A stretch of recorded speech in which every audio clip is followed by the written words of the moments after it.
আপনি যান, আমি একটু পরে বাসায় চলে যাব। হ্যাঁ, আমি এখান থেকে যাই আর আপনি পুনরায় সুইসাইড করতে যান, তাই তো? তা হবে না। আপনার বাসার অ্যাড্রেসটা বলেন, আপনাকে সেইখানে রেখে আসি। আপনাকে যাইতে বলছি, যান। এখন কথা পেঁচাচ্ছেন কেন? হ্যাঁ, পপির ধমকে স্বাধীন পপির হাত থেকে পানির বোতলটি নিয়ে ঢক ঢক করে পানি খেতে লাগে। আপনি পানি খাওয়ার হলে এখন যেতে পারেন। না, আপনাকে এখানে রেখে আর যাওয়া যাবে না। আমি গেলেই আপনি আবার সুইসাইড করবেন। আরে বললাম তো আর সুইসাইড অ্যাটেম্প্ট করব না। এখন আপনি যান, আমাকে একটু একা থাকতে দিন। তারপর স্বাধীন পপির কাছ থেকে অনেকটা দূরে গিয়ে দাঁড়িয়ে থাকে। অন্যদিকে পপি সেখানে অনেকক্ষণ বসে থাকে, অঝরে কান্না করতে লাগে। একটু পর পপি মাথা তুলে আশেপাশে তাকাতেই দেখে স্বাধীন ব্রিজের শেষ মাথায় দাঁড়িয়ে আছে আর পপির দিকে তাকিয়ে আছে। স্বাধীনের এমন বিহেভিয়ার দেখে নিমিষেই পপির মুখে একটু মুচকি হাসির রেখা ফুটে ওঠে। কেন জানি মন খুলে হাসতে ইচ্ছে করছে তার স্বাধীনের এমন কর্মকাণ্ড দেখে। তারপর পপি তার হ্যান্ডব্যাগ থেকে ফোন বের করে কাউকে ফোন করে আসতে বলে ব্রিজে।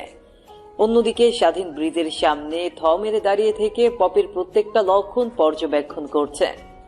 একটু পর একটা কালো রঙের কার এসে পপির সামনে ব্রেক করে। তারপর পপি কারে উঠে চলে যায়। তারপর স্বাধীন সেখানে না দাঁড়িয়ে থেকে তার বাসার উদ্দেশ্যে অগ্রসর হয়। আপনারা কিছুই বুঝতে পারছেন না, তাই তো? আসেন আপনাদেরকে বুঝিয়ে বলি। মা, আর একটু ঘুমাইতে দাও না। ইন্টারভিউ তো সেই সকাল 10টা থেকে। হারামজাদা, ঘড়ির দিকে একবার তাকিয়ে দেখ কয়টা বাজে।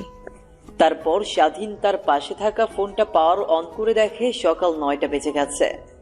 9টা বাজতে দেখে স্বাধীন চিল্লানি দিয়ে খাট থেকে উঠে তার মাকে উদ্দেশ্য করে বলে, মা, আর একটু আগে আমাকে ডাকবে না? এখন আর ডাকতে? তারপর স্বাধীন তড়ি ঘড়ি করে শোয়া থেকে উঠে টিউবওয়েল পাড়ে গিয়ে ফ্রেশ হয়ে রুমে এসে একটু পরিপাটি হয়ে ইন্টারভিউ দেওয়ার জন্য অফিসের উদ্দেশ্যে বেরিয়ে পড়ে। না মা, হাতে সময় নেই, জলদি যেতে হবে। 10টা থেকে আবার ইন্টারভিউ শুরু হবে। তারপর সেইখানে আর এক মুহূর্ত দাঁড়িয়ে না থেকে স্বাধীন অফিসের উদ্দেশ্যে বেরিয়ে পড়ে। এদিকে বাসার বাইরে এসে অনেকক্ষণ অপেক্ষা করার পরও কোনো রিক্সা পাচ্ছে না যে যাবে। তারপর রাস্তা ধরে হাঁটতে লাগে। একটু পর এটা রিক্সা দেখতে পায়। তারপর রিক্সাটা নিয়ে স্বাধীন সোজা অফিসের উদ্দেশ্যে বেরিয়ে পড়ে ইন্টারভিউ দেওয়ার জন্য। একটু পর গিয়ে রিক্সাটা ব্রেক করে অফিসের সামনে গিয়ে তারপর রিক্সা থেকে নেমে ভাড়া মিটিয়ে অফিসের ভিতরে চলে যায়। অফিসে গিয়ে স্বাধীন দেখতে পায় ইন্টারভিউয়ের জন্য প্রায় 100 মানুষ অপেক্ষা করছে, যেখানে এই অফিসে এমপ্লয়ি নিবে মাত্র 10 জন। এই চাকরিটাও বুঝি আমার আর হবে না। আমার থেকে কত ভালো ভালো ব্রিলিয়েন্ট লোকরা এসে ইন্টারভিউ দিচ্ছে। তারপর সবার সামনে লাইনে দাঁড়িয়ে পড়ে স্বাধীন। এক এক করে সবার ইন্টারভিউ শেষ হলে এক পর্যায়ে স্বাধীনের ইন্টারভিউ আসে। স্বাধীন ইন্টারভিউ রুমের সামনে দাঁড়িয়ে, আসতে পারি স্যার?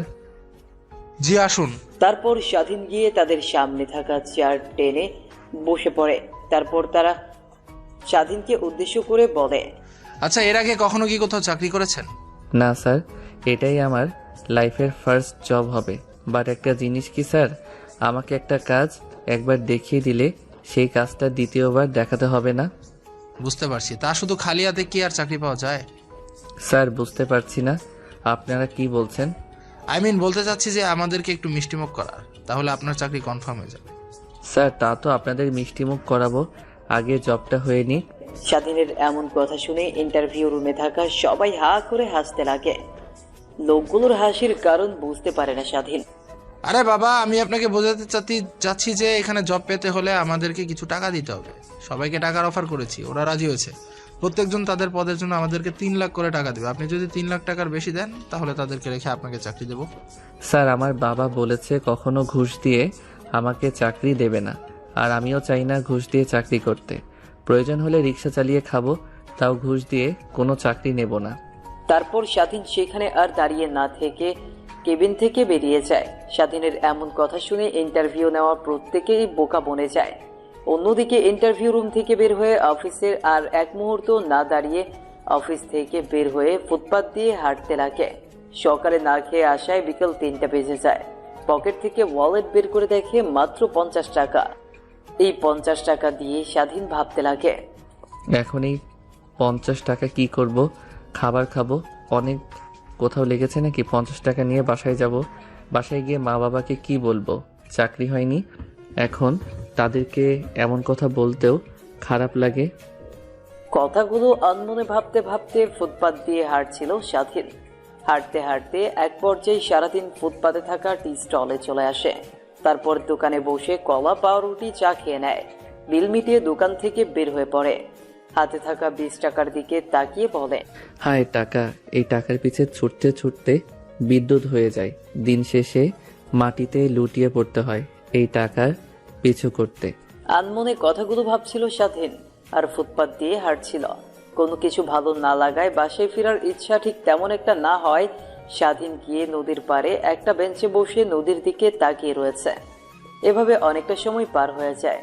হঠাৎ একটা মেয়ে এসে পেছন থেকে ডাকতে লাগে, ভাইয়া নেন না, একটা ফুল নেন না, আজকে মাত্র 2টা ফুল বিক্রি করছি। এই ফুলগুলো বিক্রি না করতে পারলে বাসায় আজকে খালি হাতে ফিরতে হবে, আর রাত্রিতে এই ফুলগুলো সব নষ্ট হয়ে যাবে। তখন যে টাকা দিয়ে ফুল কিনেছি সে টাকাও বিক্রি করতে পারবো না। নেন না ভাইয়া, নেন না, একটা ফুল নেন না। হঠাৎ কারো এমন কণ্ঠস্বর শুনতে পেয়ে স্বাধীনের দৃষ্টি নদীর দিক থেকে সরিয়ে পেছনের দিকে তাকিয়ে দেখে একটা বাচ্চা মেয়ে হাতে করে কিছু গোলাপ ফুল নিয়ে স্বাধীনের সামনে দাঁড়িয়ে কথাগুলো বলছে। স্বাধীন নিজেও বুঝতে পারে না মেয়েটিকে কি বলবে। নিজের কাছেও তেমন একটা টাকা নাই, মাত্র 20 টাকা আছে। তারপরেও মেয়েটিকে তার পাশে বসায়। দেখো আপুমনি, আমার কাছে অত টাকা নেই যে তোমাকে দেব, কিন্তু এই নাও 20 টাকা। জানি এই টাকা দিয়ে তোমার কিছুই হবে না, বাট রাখো। প্যান্টের পকেট থেকে ওয়ালেটটি বের করে 20 টাকা মেয়েটির দিকে এগিয়ে দিয়ে বলে কথাগুলো স্বাধীন। এই নাও ভাইয়া 2টা ফুল, একটা বউ 10 টাকা করে বিক্রি করি, সেখান তো 20 টাকা দিয়েছে। এই নাও 2টা ফুল। 2টা ফুল স্বাধীনের দিকে এগিয়ে দিয়ে কথাগুলো বলে ফুলি। গোমরা মুখটায় যেন হাসির আলোতে পূর্ণিমার মতো জলজল করে। যদি নিজের আনন্দ দেখতে চাও তাহলে রাস্তার পাশে পড়ে থাকা মানুষদেরকে সাহায্য করো। যদি নিজের মধ্যেই মনুষ্যত্ব খুঁজে না পাও তাহলে রাস্তার পাশের মানুষদের দিকে তাকাও। যদি নিজের বাঁচার বিন্দুমাত্র আগ্রহ কমে যায় তাহলে রাস্তার পাশের মানুষদের দিকে তাকাও। তাহলেই বুঝতে পারবে তুমি তাদের থেকে কতটা ভালো স্থানে আছো। কি ভাইয়া, কি ভাবছো? ফুলগুলো না? না, আমার ফোন লাগবে না। আমার প্রিয় মানুষও নেই যাকে ফুল দেব। তারপর স্বাধীন বালতির ভেতর থেকে 2টা ফুল নিয়ে পুনরায় মেয়েটিকে অর্থাৎ ফুলিকে হাঁটু গেড়ে প্রপোজ করে বলে, আমার কিউট আপুটির জন্য 2টা ফুল। জানি আমার আপনার কাছে ফুলের সৌন্দর্য বড়ই ম্রিয়মান। তারপর স্বাধীন আর ফুল বিক্রি করা ফুলি মেয়েটি দুজনে মিলে নদীর পাশে থাকা টেবিলে বসে অনেকক্ষণ ধরে কথা বলতে লাগে। আচ্ছা আপু, তোমার বাসায় কে কে আছে? আসলে ভাইয়া আমার বাসায় তেমন কেউ নাই, শুধু মা আর আমি। আর মার মুখ থেকে শুনেছি বাবা নাকি অনেক আগেই মারা গেছে। আচ্ছা আপুমনি, তুমি পড়ালেখা করো না? হ্যাঁ ভাইয়া, লেখাপড়া করতাম, বাট প্রায় 1 বছর ধরে লেখাপড়া করি না। মা বাসায় বাসায় গিয়ে কাজ করতো আর আমি স্কুলে থাকতাম। কিন্তু হঠাৎ করে একদিন বাসায় এসে দেখি মা হওয়া ধরে কান্না করছে। আমি তার কাছে যেতেই আমাকে ধরে সে কান্না করে। এরপর থেকেই শুধু অসুস্থ হয়ে ঘরের ভেতরে থাকে। আমি কিচ্ছু বসতে না পেরে বস্তিতে থাকা এক ভাইয়ার সাহায্য নিয়ে এই ফুল কিনে বিক্রি করতে লাগে। তোমার মতো অনেক ভাইয়ারা আছে, আমাকে অনেক টাকা দিত, কিন্তু আজকে কোনো ভাইয়া আমাকে টাকা দেয়নি। এর কারণে অনেক মন খারাপ। বাসায় যেতে হবে, বাসায় একটু খাবারও নেই। তাহলে ভাইয়া তুমি এখানে বসে থেকে মনোমুগ্ধকর পরিবেশ উপভোগ করো, আমি তাহলে আসি, পরে না হয় আবার দেখা হবে। কথাটি বলেই ফুলি স্বাধীনের দিকে মুচকি হেসে টেবিল থেকে নেমে হাঁটতে লাগে। স্বাধীন অপলক দৃষ্টিতে ফুলের দিকে তাকিয়ে আছে আর মনে মনে ভাবছে, কি মায়া ভরা চেহারা, অগ্নি নিক্ষেপ করা দৃষ্টি, তারপরেও মেয়েটির এমন অবস্থা। যদি কোনো একদিন সময় পাই তাহলে আমি এমন মানুষদের পাশে দাঁড়াবো। কথাটা বলেই সেই দিক থেকে দৃষ্টি সরিয়ে পুনরায় নদীর দিকে তাকিয়ে থাকে স্বাধীন। হঠাৎ স্বাধীনের নজর যায় ব্রিজের দিকে। দেখতে পায় একটা মেয়ে সুইসাইড করার জন্য রেলিং এর উপর দাঁড়িয়ে আছে। স্বাধীন ব্রিজের উপর ভালোভাবে লক্ষ্য করে দেখে কেউ দাঁড়িয়ে নেই। তারপর স্বাধীন সেখানে আর এক মুহূর্ত না বসে থেকে দৌড় লাগায় ব্রিজের উদ্দেশ্যে। একটু পর ব্রিজের কাছে এসে মেয়েটিকে রেলিং থেকে নামিয়ে ঠাস ঠাস করে থাপ্পড় লাগিয়ে দেয় স্বাধীন। তারপর কি হলো তা তো আপনারা জেনেই গেছেন। স্বাধীন রাস্তা দিয়ে হাঁটছিল আর আজকের দিনে ঘটে যাওয়া সব বিষয়গুলো ভাবতে লাগে। এইভাবেই কেটে যায় অনেকটা সময়। বিকেল পেরিয়ে রাত হয়ে যায়। স্বাধীনের বাসা থেকে এখনো অনেকটা দূরে রয়েছে সে। ফুটপাত দিয়ে হেঁটে যাচ্ছিল। হঠাৎ স্বাধীনকে ঘিরে ফেলে চারদিক থেকে অনেকগুলো ছেলে এসে। তোর কাছে যা আছে ভালোই ভালো দিয়ে দে, না হলে কিন্তু আজকে তোর হবে জীবনের শেষ রাত। ছেলেগুলোর এমন কথা শুনেই স্বাধীন হা হা করে হাসতে লাগে। ফোনের দিকে ছিনতাইকারী ছেলের গুলো কিছুই বুঝতে পারে না স্বাধীনের বিষয়।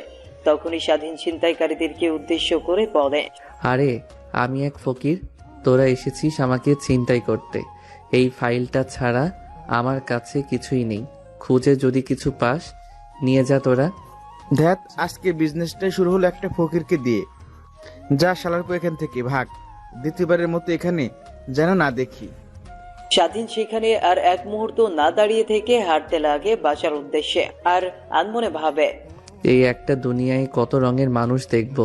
কেউ আছে নিজের স্বার্থ হাসিলের উদ্দেশ্যে, কেউ আছে নিজের জীবন দিয়ে দিতে, কেউ আছে নিজের জীবনের বিনিময়ে অন্যের জীবন রক্ষা করতে। কথাগুলো ভাবতে ভাবতে পকেট থেকে ফোন বের করে পাওয়ার অন করে দেখে রাত 9টা বেজে গেছে। আশেপাশে ভালো করে তাকিয়ে বোঝার চেষ্টা করে কোথায় আছে। বুঝতে পারে বাসার অনেকটাই কাছে চলে এসেছে সে। আপনারা আবার ভাইবেন না, আমাদের নায়কের কাছে আবার অ্যান্ড্রয়েড ফোন আছে। নোকিয়া একটা ফোন আছে, তাও আজ থেকে 3 বছর। ও, আপনাদেরকে তো আমাদের নায়কের সঙ্গে পরিচয় করিয়ে দেওয়া হয়নি। এবার আসেন, আপনাদেরকে আমাদের নায়কের সঙ্গে পরিচয় করিয়ে দিই। আমাদের নায়কের নাম স্বাধীন শেখ। বাবা মায়ের একমাত্র সন্তান বললেও চলে। ছোট্ট একটা বোন আছে যার বয়স মাত্র 3 বছর। সারাদিনে বাবার শহরে ছোট্ট একটা মুদিখানার দোকান আছে।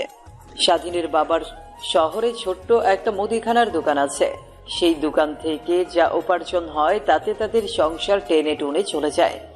আর স্বাধীনের মা একজন গৃহিণী। এবার আসেন গল্পে পড়া। আপনাদের সঙ্গে কথা বলতে বলতে নায়ক তার বাসার সামনে চলে আসে। দরজায় করাঘাত করতেই স্বাধীনের মা এসে দরজা খুলে দেয়।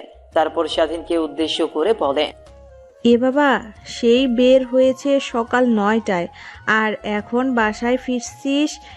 একবারও কি ঘড়ির দিকে তাকিয়ে দেখেছিস রাত কত হয়েছে? কি খেয়েছিস না খেয়েছিস? আয়, বাড়ির বাহিরে আয়। অমন ভাবে দাঁড়িয়ে থাকতে হবে না, ভেতরে।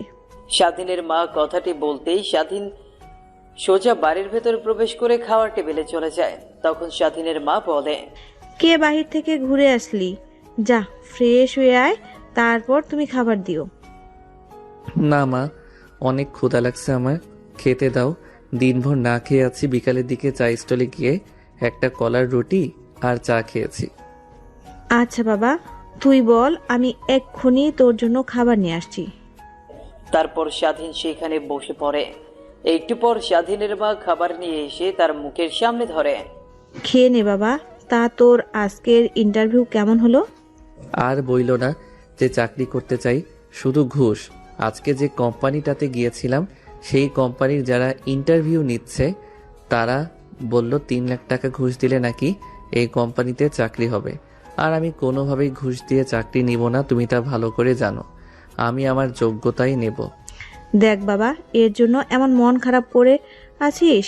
চাকরি একটা হয়নি আর একটা হবে, আর একটা হয়নি আরেকটা হবে, এভাবে একটা না একটা চাকরি তো হবেই। চাকরি না হলে তোর বাবার মতো আরো একটা মুদিখানার দোকান দিয়ে নি, তাহলেই তো হয়ে যাবে।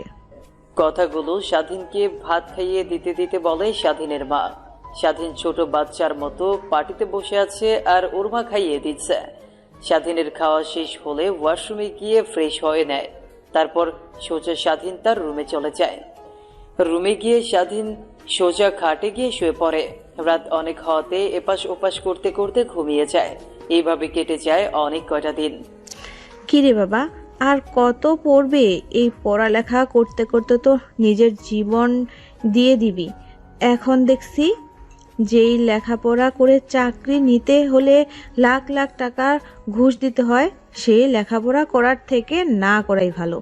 এছাড়া সে সকল কথা, তোর বাবা সেই সকালে না খেয়ে বাজারে গেছে, খাওয়ার কথা বলতেই বলল যে দুপুরে এসে খাবে। দুপুর গড়িয়ে যাচ্ছে, বাট তোর বাবার আসার কোনো নামগন্ধ নেই। জাদু, তুই বাজারে যা, দোকানে গিয়ে বয় আর তোর বাবাকে বাসায় পাঠিয়ে দে। ওকে মা, আমি এখনই যাচ্ছি। কথাটি বলেই স্বাধীন পড়ার টেবিল থেকে উঠে ওয়ার্ড্রোব থেকে একটা গেঞ্জি আর পরনের লুঙ্গি তো আছেই, সে অবস্থাতেই বাজারে যাওয়ার জন্য বাসা থেকে বের হয়। বাড়ি থেকে বের হয়ে বাজারে যাচ্ছিল রাস্তা দিয়ে হেঁটে হেঁটে।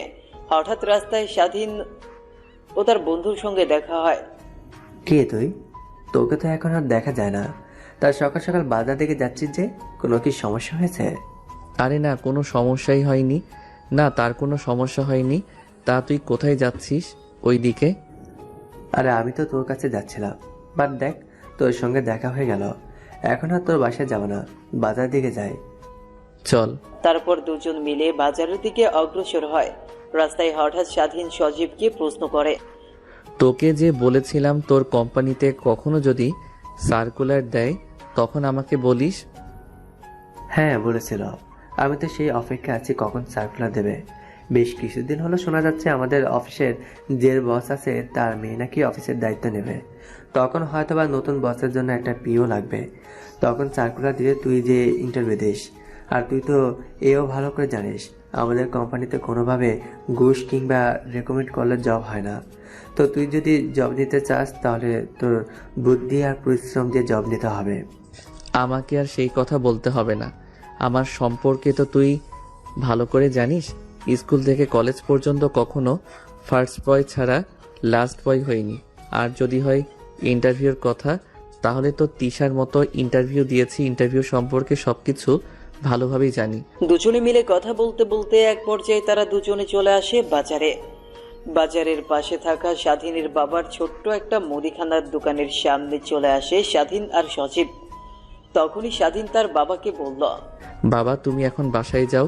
সেই সকালবেলা এসেছো দোকানে কিছু না খেয়ে, তাই মা তোমাকে বাসায় যাওয়ার জন্য বলল। কিছু খেয়ে না হয় আবার দোকানে চলে এসো। স্বাধীনের বাবা একজন কাস্টমারের সঙ্গে কথা বলছিল। হঠাৎ ছেলের এমন কণ্ঠ শুনতে পেয়ে পেছনের দিকে তাকিয়ে স্বাধীনের কাছে গিয়ে বলে, তোকে কষ্ট করে লেখাপড়া করাইছি দোকানে বসানোর জন্য। তুই বড় একটা কোম্পানিতে চাকরি করবি, এটা আমার স্বপ্ন। যা তুই এখন এখান থেকে। আমি হোটেল থেকে কিছু খেয়ে নেবো, তুই এখন বাসায় যা। না বাবা, না খেয়ে থাকতে থাকতে নিজের কি হাল করেছো দেখেছো একবার? আর হোটেলের খাবার তোমাকে খেতে হবে না, এখন বাসায় যাবে। আমি বলেছি মানে বলেছি, যাও। তারপর স্বাধীনের অনেক জোরাজুরিতে স্বাধীনের বাবা বাসায় চলে যায়। অন্যদিকে স্বাধীন মনোযোগ দিয়ে দোকানদারি করতে থাকে। তখনই হঠাৎ করে সজীব স্বাধীনকে বলে, কিরে, তোর আর মারিয়ার সম্পর্ক এখন কেমন চলছে? সজীবের এমন প্রশ্ন শুনে স্বাধীন হতভম্ব হয়ে যায়। স্বাধীন ভীতু ভীতু কণ্ঠে সজীবকে বলে, কি কি বলি তুই? মারিয়ার সঙ্গে আমার সম্পর্ক মানে? অভিনয় করতে হবে না, আমরা সব জানি, শুধু তোকে বলিনি। জানিস মানে? কি জানিস তুই? তুই আর মারিয়া যে একে অপরকে ভালোবাসিস তা আমি ভালো করে জানি। অনেকদিন আগে মারিয়া আমার কাছ থেকে তোর নাম্বার চেয়েছিল। আমি অনেকটা অবাক হয়েছি, কিন্তু তখন আমি দিয়ে দেই। পরক্ষণ আমি একদিন যখন তোদের দুজনকে ভালো চলে দেখলাম তখন বুঝতে পারি তোদের মধ্যে কিছু না কিছু চলছে। বালুর চর মানে কি বলছিস তুই এইগুলো? আমি জানি তুই ভালো অভিনয় করতে পারিস। ছোটবেলায় স্কুলে অভিনয় করে কতবার ফার্স্ট হয়েছিলি তাকে আমি জানি না? তো এখন তো বড় হয়েছিস, অন্তত পক্ষে এখন তো ভালো হ। ও, আপনারা কিছুই বুঝতে পারছেন না তাই তো? আসেন আপনাদেরকে এসব বুঝিয়ে বলি। আসলে মারিয়া হচ্ছে এই গ্রামের চেয়ারম্যানের মেয়ে। স্বাধীন আর মারিয়া দুজন একই কলেজে পড়তো। স্বাধীন আর মারিয়া দুজনেই ছিল লেখাপড়ার দিক দিয়ে অনেকটাই বেস্ট। তার জন্য দুজনের মধ্যে দ্বন্দ্ব হতো কে কার আগে রোল থাকবে। একবার যদি স্বাধীনের এক রোল হতো, পরের বার মারিয়ার, পরের বার স্বাধীনের, এরকম হতো। এমন দ্বন্দ্বের মাঝে দুজন একে অপরকে কখন ভালোবেসে ফেলে নিজেরাও জানে না। মুখ ফসকে একদিন মারিয়া স্বাধীনকে প্রপোজ করে ফেলে। স্বাধীনও তার প্রপোজ অ্যাকসেপ্ট করে নেয়। শেষে এগিয়ে চলতে লাগে তাদের ভালোবাসা, কিন্তু তারা এই প্রতিজ্ঞা করে যে কেউ কখনো কাউকে বলবে না তাদের ভালোবাসার কথা। এইবার আসেন গল্পে ফেরা যাক। হায় রে মারিয়া, আমি একে অপরকে অনেক ভালোবাসি। আচ্ছা, তোরা দুইজন কতদিন ধরে রিলেশনে রয়েছিস? প্রায় 3 বছর হবে। এর মধ্যে কি তোর একবারও মনে হয়নি যে মারিয়া তোর সঙ্গে প্রতারণা করছে? কি? আমি বলতে চাচ্ছি যে তোর কি একবারও মনে হয়নি যে মারিয়া তোর সঙ্গে গেম খেলছে? কি বলছিস এইগুলা আবল তাবল কথা? আচ্ছা, বাদ দে সেসব কথা। তুই কি জানিস মারিয়া বিয়ে ঠিক হয়েছে? কি বলিস তুই এগুলো আবল তাবল কথা? ওর বিয়ে ঠিক হবে আর আমি জানতে পারবো না? সচিবের কথা শুনে স্বাধীন বাকরুদ্ধ হয়ে পড়ে। নিজের কানকে যেন নিজেই বিশ্বাস করতে পারে না। যাকে নিজের জীবনের থেকে বেশি ভালোবেসেছে তার বিয়ে হয়ে যাচ্ছে অন্যজনের সঙ্গে। তারপর স্বাধীন তার হাতে থাকা ফোনটি বের করে মারিয়ার নাম্বারে ফোন করে, কিন্তু বারবার মেইলি কণ্ঠে একটা কথাই ভেসে আসছে, আপনার অ্যাকাউন্টে পর্যাপ্ত পরিমাণ ব্যালেন্স নেই, দয়া করে রিসার্চ করুন। স্বাধীনের অনেক রাগ হতে থাকে আর আনমনেই বলে, শালার কি একটা জীবন, আমার কথা বলার মতো পর্যন্ত আমার ফোনে টাকা নেই। স্বাধীন কেমন চিন্তিত হয়ে ফোন চাপতে দেখে সজীব তার দিকে এগিয়ে এসে বলে, কিরে, কি হয়েছে? ফোনে টাকা নেই বুঝি? এই নে আমার ফোন। আর ফোনের টাকা থেকে কি হবে? তোর নাম্বারটা নিশ্চয়ই ব্ল্যাক লিস্টে ফেলে দিয়েছে। এর থেকে আমার নাম্বারটা দিয়ে কল দে, দেখবি তাও হয়তো রিসিভ করতে পারে। তারপর সজীবের হাত থেকে ফোনটি নিয়ে নাম্বার তুলে কল করে। প্রথমবার ফোন করায় কেউ কল রিসিভ করে না, দ্বিতীয়বার ফোন করলে কেউ রিসিভ করে, তৃতীয়বারের বার ফোন রিসিভ করে ওই পাশ থেকে মেইলি কণ্ঠ বলে, হ্যালো, কে বলছেন? আর এতবার ফোন দিচ্ছেন কেন? দেখছেন না ফোন ধরছি না, নিশ্চয়ই বিজি আছি। আমি স্বাধীন। ফোনের ওই পাশ থেকে স্বাধীন নামটি শুনে মারিয়া অবাক হয়ে যায়। নাম্বারটি ভালো করে চেক দিয়ে ফোনটা আবার কানের কাছে ধরে বলে, স্বাধীন মানে? আর তোর এই নাম্বার? নাম্বারটা আমার না, সজীবের। আর তুমি আমাকে তুই মুই করে বলছো কেন? ও সরি, তুই করে বলেতে। তো গরিবের বাচ্চা গরিব, তোকে কি বলবো আমি? 3 বেলা তো ঠিক মতো খেতেও পারিস না, 1 বছর ধরে ঘুরছিস চাকরির পেছনে, কিন্তু চাকরিও পাচ্ছিস না। তোকে তুই করে বলবো না তো স্যার বলে রাখবো? তুমি আজ আমাকে এমন কথা বলতে পারলে? হ্যাঁ, পারবো না কেন? তুই কি এমন যে তোকে তুই করে বলতে পারবো না? আমি তোমার কি হই তুমি জানো? দেখ, যা হওয়ার হয়ে গেছে। নেক্সট টাইম থেকে আমাকে আর ফোন করবি না। আর হ্যাঁ, একটা কথা, ব্রেকআপ। কথাটি বলে ওই পাশের ফোন কেটে দেয় স্বাধীন। আবারও ওই নম্বরে ফোন করে, কিন্তু বারবার একটা কথাই ভেসে আসছে, আপনার কাঙ্ক্ষিত নাম্বারটি এই মুহূর্তে সংযোগ দেওয়া সম্ভব হচ্ছে না। স্বাধীন থ মেরে সেখানে দাঁড়িয়ে আছে, যেন সে একটা ঘোরের ভেতরে আছে। সময় ফুরিয়ে গেলে ঘোরও ফুরিয়ে যাবে। তখন পাশ থেকে সজীব স্বাধীনকে আশ্বাস দেয়, যা হওয়ার হয়ে গেছে। ওই ছেলে একটা ছলনাময়ী, তো ওর কথা আর ভাবিস না। নিজেকে নতুন করে প্রস্তুত কর। ওর সামনে এমনভাবে দাঁড়াবি যাতে ও তোকে দেখে জ্বলে, নিজেও যেন বুঝতে না পারে যে কি হারিয়ে ফেলেছে। সজীবের এমন কথায় স্বাধীন একটু সাহস ফিরে পায়। সজীবের ফোনটা ওর দিকে এগিয়ে দিয়ে বলে, আচ্ছা তুই বাসায় যাবি? না, বাসায় যাব না। বাসায় গিয়ে কি করব? সেই ঘুমাতে হবে নিশ্চয়ই, কাজ করতে হবে। এর থেকে এখানে বসে আড্ডা দিই দুজন মিলে, তো মনটা একটু ফ্রেশ হবে, আমারও ভালো লাগবে। তারপর স্বাধীন আর মুস্তাফিজুর দুজন মিলে দোকানে বেচাকেনা করতে লাগে আর কথা বলতে লাগে। মুহূর্তের মধ্যেই স্বাধীন যেন ভুলে যায় সবকিছু। স্বাধীন কেমন হাসি খুশি দেখে সজীব পুনরায় বলে, এরকম হাসি খুশি থাকবি সব সময়। তারপর দুজন মিলে আরো অনেকক্ষণ দোকানে বসে থাকে। অনেকক্ষণ পর স্বাধীনের বাবা চলে আসে দোকানে। তারপর স্বাধীন দোকান থেকে বের হতেই স্বাধীনের বাবা গিয়ে দোকানে বসে পড়ে। দোকানের ক্যাশ বাক্স থেকে 100 টাকা বের করে স্বাধীনের দিকে এগিয়ে, এনে বাবা 100 টাকা, তুই তোর মরিচের মতো খরচ করিস। না বাবা, আমার টাকা লাগবে না, আমার কাছে টাকা আছে। তোর কাছে যে কি টাকা আছে তা আমি ভালো করে জানি। এখন কথা না বলে টাকাটা নিয়ে তোর প্রয়োজনে খরচ করিস। স্বাধীন তার বাবার কাছ থেকে টাকাটা নিতেও কেমন যেন শরম লাগে। বয়স হয়ে গেছে 24, এখনো যদি বাবার কাছ থেকে টাকা নেয় তাহলে কেমন দেখায় না? তারপরেও স্বাধীন তার বাবার দিকে হাত বাড়িয়ে দিয়ে টাকাটা নিয়ে নেয়। তারপর তারা দুইজন বাজারের একটা দোকানে গিয়ে চা খেতে লাগে। তখনই সজীবের ফোনে একটা ফোন আসে। কিরে বন্ধু সজীব, তুই সারাদিন কোথায় থাকিস? তুই জলদি তাড়াতাড়ি মাঠে আয়। পাশের গ্রাম থেকে খেলতে আইছে, ওদের যে করে হোক হারাতে হইব। শালারে এর আগে হাইরা গেছে, তারপর ওদের ডেমাক কমে নাই।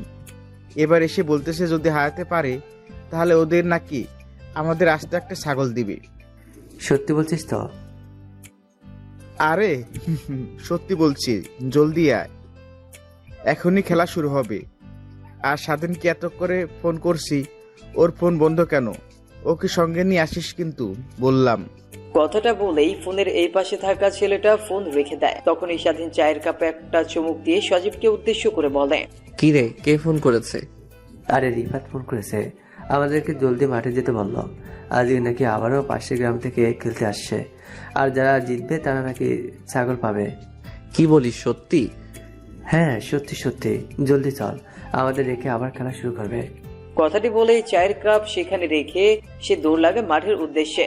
মাঠে গিয়ে দেখতে পায় সেখানে সবাই আগে থেকে উপস্থিত, শুধু তারা দুইজন নেই। তারপর খেলা শুরু হয়। আসলে খেলাটা হচ্ছে ক্রিকেট খেলা। ধরতে গেলে স্বাধীন পড়াশোনায় যতটা ভালো, খেলাধুলায় তার থেকেও ভালো। প্রথমে ব্যাট করে পাশের গ্রামের ছেলেরা ওরা 124 রানের টার্গেট দেয়। তারপর পালা আসে স্বাধীনদের। এক এক করে 4টা উইকেট চলে যায়। তখন স্বাধীন মাঠে পাশ থেকে সচিব বলে, দেখ আজকে যেভাবেই হোক আমাদেরকে জিততে হবে, না হলে কিন্তু ছাগলটা ওরা নিয়ে যাবে। আজ যদি পারি এই ছাগলটা দিয়ে কিন্তু আজকে রাতে পিকনিক হবে। বাকিটা তোর উপর ডিপেন্ড করছে। ওকে, আমি আমার শেয়ারটা দিয়ে চেষ্টা করব। এক এক করে স্বাধীন 4-6 মারতে মারতে ম্যাচটা জিতিয়ে ফেলে।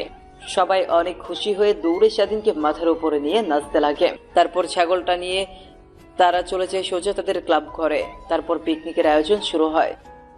অন্যদিকে স্বাধীন সেখানে আর না দাঁড়িয়ে বাসায় চলে যায়। বাসায় গিয়ে গোসল দিয়ে তার রুমে গিয়ে গায়ে এলিয়ে দিতেই মারিয়ার বলা কথাগুলো আনমনে ভাবতে লাগে। স্বাধীন ঘরের মধ্যে আর না থেকে রুম থেকে বের হয়ে তাদের ক্লাব ঘরের উদ্দেশ্যে বের হতেই পেছন থেকে তার মা বলে, কিরে বাবা, কই যাচ্ছিস তুই এত হন্তদন্ত হয়ে? তারপর স্বাধীন তার মাকে খেলায় জয় হয়ে ছাগল জিতে পিকনিকের কথা খুলে বলে। তারপর স্বাধীন তার মায়ের সামনে এক মুহূর্ত না দাঁড়িয়ে থেকে শুধু তাদের ক্লাব ঘরে চলে আসে। এসে দেখে একদল রান্না করছে আর একদল বক্স দিয়ে নাচানাচি করছে। রাত যখন প্রায় 11টা বেজে যায়, তখন খাওয়া দাওয়া শেষ করে যে যার বাসায় চলে যায়। স্বাধীন ও তার রুমে গিয়ে খাটে শুতেই চোখ পেয়ে লোনা জল গড়িয়ে পড়তে থাকে। খাটের এই পাশ ওপাশ করতে করতে এক পর্যায়ে স্বাধীন ঘুমিয়ে যায়। পরের দিন সকালবেলা স্বাধীনের ঘুম ভাঙে আজানের শব্দে। শোয়া থেকে উঠে ওয়াশরুমে গিয়ে ফ্রেশ হয়ে নামাজ পড়ার জন্য মসজিদের দিকে অগ্রসর হয়। নামাজ পড়ে একটু হাঁটাহাঁটি করে পুনরায় বাসায় চলে আসে। অন্যদিকে, কি মা, তোরা দুজনে না একে অপরকে ভালোবাসতি, তো হঠাৎ করে কি হলো যে তুই সৌরভকে বিয়ে করবি না? ওর আমি আসল রূপ দেখি নাই। ওর মনের মধ্যে এমন ভয়ঙ্কর তা আমি কখনো ভাবতেও পারিনি। দেখো বাবা, তুমি আর এই বিষয় নিয়ে একটা কথাও বলবে না। আমি যেহেতু একবার বলেছি ওকে আর আমি বিয়ে করব না, তাহলে করবই না। আর যদি তুমি বেশি বাড়াবাড়ি করো তাহলে কিন্তু আমি বাসা থেকে বেরিয়ে যাব। দেখ মা, আমি তো অনেক বুড়ো হয়ে গেছি, আর কতদিন অফিস সামলাবো? আমার অফিস দেখাশোনা করার জন্য তো একজনকে দরকার। তাই ভেবেছি আমার বন্ধুর ছেলে যখন স্বাধীন, তাহলে ওকে তোর সঙ্গে বিয়ে দিয়ে ওকে ওই কোম্পানির দায়িত্ব দেব। আমি তোমার মেয়ে, আমি কি মরে গেছি? মানে কি বলতে চাইছিস তুই? শোনো, তোমার কোম্পানির দায়িত্ব আমি নিব। আমাকে আর অফিসে যেতে হবে না, কাল থেকে আমি যাব। তুই মেয়ে মানুষ হয়ে অফিস করবি কয়দিন বল? এইভাবে কেটে যায় আরো অনেক কয়েকটা দিন। স্বাধীন ও তার বন্ধুদের সঙ্গে মাঠে গিয়ে ক্রিকেট খেলছিল। হঠাৎ স্বাধীনের ফোনে তার মা ফোন করে। ফোন রিসিভ করতে উপাস থেকে কান্না মিশ্রিত কণ্ঠ ভেসে আসে। মা, কি হয়েছে? কান্না করছো কেন তুমি? স্বাধীন রে, তোর বাবা। কি হয়েছে মা? বাবা? তোর বাবা কথা বলছে না, হাত পা ধীরে ধীরে ঠান্ডা হয়ে আসছে। জলদি আয় বাসায়। তারপর স্বাধীন আর কোনো কথা না বলে মাঠ থেকে দৌড়াতে দৌড়াতে বাসার উদ্দেশ্যে আসে। অন্যদিকে স্বাধীনকে এমন ভাবে দৌড়াতে দেখে সজীব ও তার পিছু পিছু আসতে লাগে। বাসায় এসে স্বাধীন দেখে তার বাবা তার রুমে অচেতনের মতো শুয়ে আছে, আর তার মা তার বাবার হাতে পায়ে সরষের তেল দিচ্ছে। তারপরেও কোনো হেলদুল আসছে না তার। স্বাধীন ওর বাবার কাছে গিয়ে বলতে লাগে, বাবা কি হয়েছে? বাবা কথা বলো। স্বাধীন তার বাবার গায়ে হাত দিয়ে এমন কথা বলতে লাগে, হঠাৎ পেছন থেকে সজীব এসে বলে, আঙ্কেলকে জলদি জলদি হাসপাতালে নিতে হবে। আমি গাড়ি নিয়ে আসি, ওয়েট কর একটু। তারপর সজীব বাজারে যায় গাড়ি আনার জন্য। তারপর স্বাধীনের বাবাকে সিএনজিতে করে শহরের হাসপাতালে নিয়ে যায়। হাসপাতালে নিয়ে যেতেই ডাক্তাররা আসে। তারপর স্বাধীনের বাবাকে ডাক্তাররা এসে আইসিইউতে ভর্তি করে। আইসিইউ রুমের সামনে থাকা চেয়ারের সাথে স্বাধীন এর মা আর সজীব বসে আছে।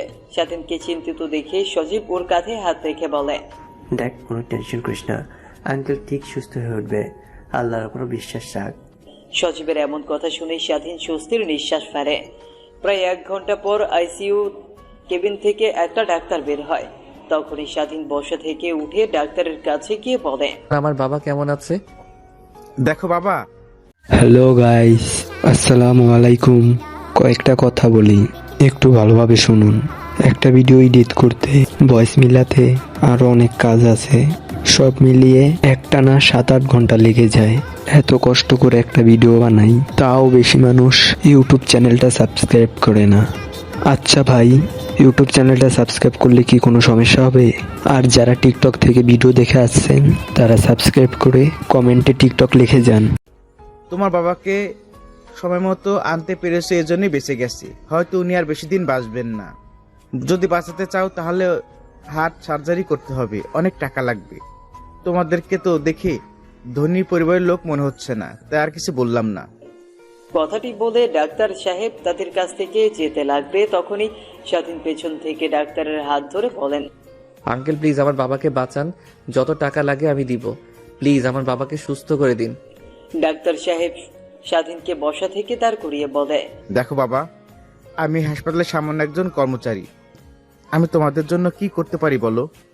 তোমার বাবা হার্টের সার্জারি করতে প্রায় 30 লক্ষ টাকা লাগবে। ডাক্তারের এমন কথা শুনে স্বাধীনের চোখে যেন নিমিষেই কালো মেঘে ছায়া ভেসে ওঠে। তারপর ডাক্তার সাহেব তার সামনে থেকে চলে যায়।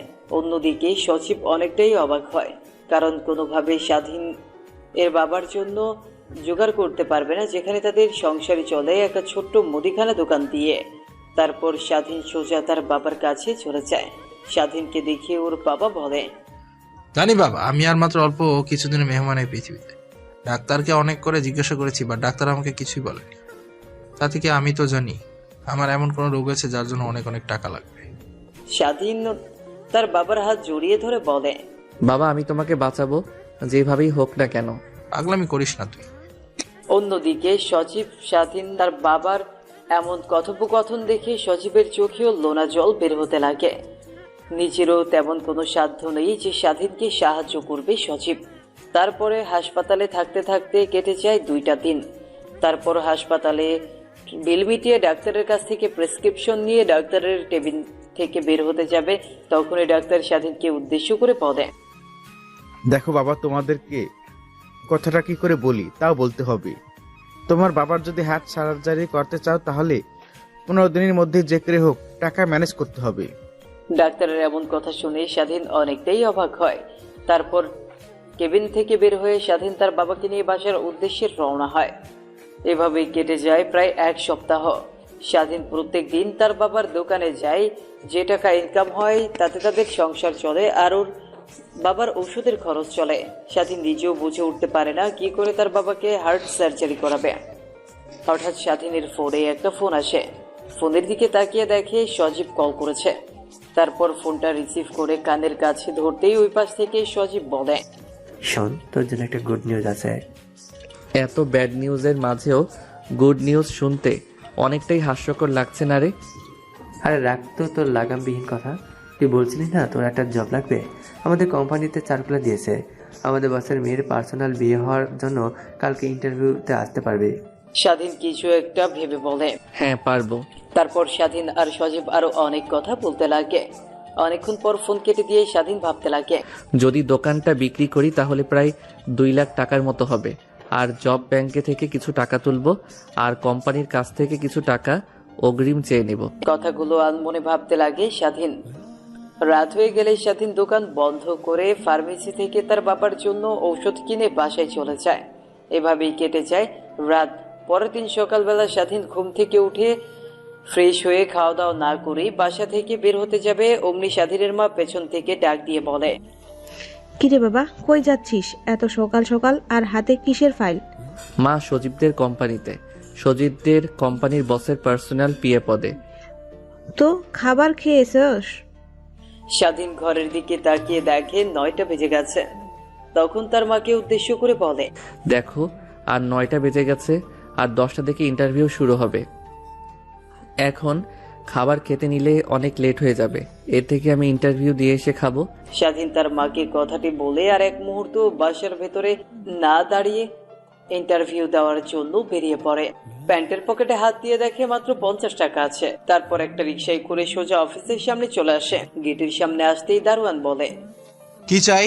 এমনভাবে অফিসের দিকে ড্যাব ড্যাব করে তাকিয়ে আছেন কেন? আঙ্কেল, আজকে নাকি এই কোম্পানিতে বসের পার্সোনাল দিয়ে পদে ইন্টারভিউ নেবে, তো আমি ইন্টারভিউ দিতে আসছি। ও আচ্ছা, তাহলে ভিতরে যাও। ভিতরে গিয়ে দেখতে পারবে ওয়েটিং রুমে অনেকে বসে আছে, তুমি ওর সঙ্গে গিয়ে বসে পড়ো। একটু পর থেকে ম্যাম ইন্টারভিউ নেওয়া শুরু করবে। কেন, আপনার ম্যাম এখনো আসেনি? না ম্যাম, সাহেব তো এখন আসেনি। উনি এমনিতে সচরাচর লেট করে না, বাট আজকে লেট করলো কেন নিজেও জানি না।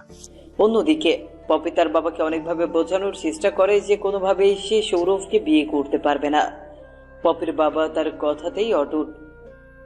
তোদের বিয়ে আমরা শেষ ছোট থেকে ঠিক করেছি, তুই তো সেটা জানিস। আমার বন্ধুকে দেওয়া কথা আমি কখনই বরখাফি করতে পারবো না।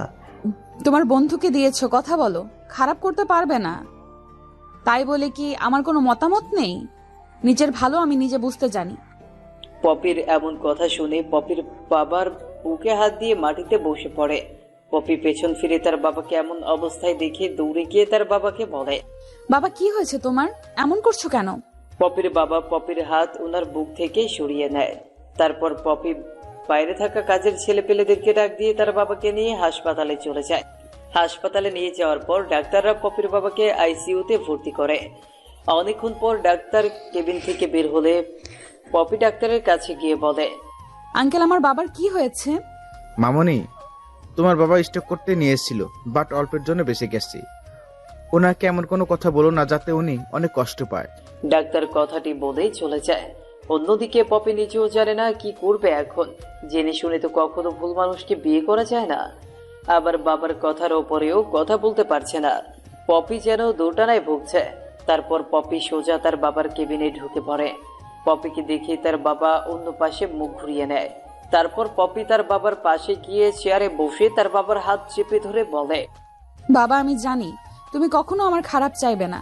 তুমি নিজেও জানো সৌরভ কত খারাপ একটা ছেলে। সৌরভ আমাকে ফোন করে সব কথা খুলে বলেছে, তোর আর ওর মধ্যে যে ভুল বোঝাবুঝি হয়েছে।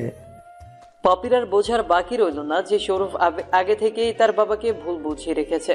এখন 1000বার তার বাবাকে বোঝালেও তার বাবা বুঝতে চেষ্টা করবে না।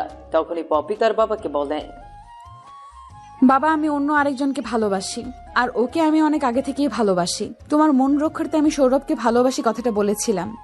পপির মুখ থেকে এমন কথা শুনে পপির বাবা অবাক হয়ে যায়। পপির দিকে বড় বড় চোখ করে তাকিয়ে বলে, ছেলেটাকে কি করে ওর বাবা, কি করে ওর বংশীয় পরিচয়টাই বানকে। আমি ভালোবেসেছিলাম ওর সরল মন মানসিকতা দেখে। ওর বংশ পরিচয় কি করে কিছুই জানি না। তুই এখনো ওই ছেলেটাকে ফোন করবি আর এখানে আসতে বলবি। আচ্ছা বাবা, আমি ফোন করে আসতে বলবো, কিন্তু আজকে তো আমাকে ইন্টারভিউ নিতে হবে আমার পার্সোনাল পিএর জন্য। আমি ইন্টারভিউ দিয়ে আসার সময় নিয়ে আসব। তারপর পপি ওর বাবার সঙ্গে আরো অনেক কথা বলে কেবিন থেকে বেরিয়ে যায়। তারপর হসপিটালে আর এক মুহূর্ত না দাঁড়িয়ে ডাইরেক্ট গাড়ি নিয়ে বেরিয়ে পড়ে তার অফিসের উদ্দেশ্যে। অন্যদিকে স্বাধীন বসার রুমে গিয়ে ইন্টারভিউ এর জন্য অনেকক্ষণ অপেক্ষা করতে লাগে, কিন্তু অফিসের বসের আসার কোনো নামগন্ধই নেই। তখনই স্বাধীনের সামনে দিয়ে একটা মেয়ে ইন্টারভিউ রুমে চলে যায়। স্বাধীন তো মেয়েটিকে দেখে অবাক হয়ে যায়। তারপর এক এক করে সবার ইন্টারভিউ নিতে লাগে। সামান্য একটা পিএ পদে চাকরি নেওয়ার জন্য প্রায় 100 জনের ওপরে ছেলে এসে ইন্টারভিউ দেওয়ার জন্য। দেখতে দেখতে একটা সময় স্বাধীনের ইন্টারভিউ সিরিয়াল চলে আসে। তারপর স্বাধীন কেবিনের সামনে, মি কামিন স্যার। হ্যাঁ, আসুন। তারপর স্বাধীন গিয়ে পপির সামনের চেয়ারে বসে পড়ে। পপি মুখ তুলে তাকিয়ে স্বাধীনকে দেখে তো অবাক হয়ে যায়। নিমিষেই নিজেকে সামলে নিয়ে, ও আপনি? তা আপনার এই জবটা কেন দরকার? আসলে আমার বাবা অনেক অসুস্থ, আর প্রায় অনেক দিন ধরে আমি জব করছি, বাট কোনো জব পাচ্ছি না। বাবার চিকিৎসার জন্য হলেও আমার চাকরিটা প্রয়োজন। তখনই পপির মাথায় একটা দুষ্টু চিন্তার আবির্ভাব হয়। ও আচ্ছা, এই ব্যাপার। তা আপনার বাবার কি অসুখ হয়েছে বলা যাবে কি?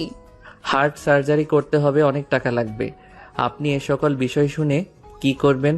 কিছু না, বাট আমি যদি আপনাকে আপনার বাবার চিকিৎসার সব খরচ দেই তাহলে কি আপনি আমার কথা মতো চলতে পারবেন?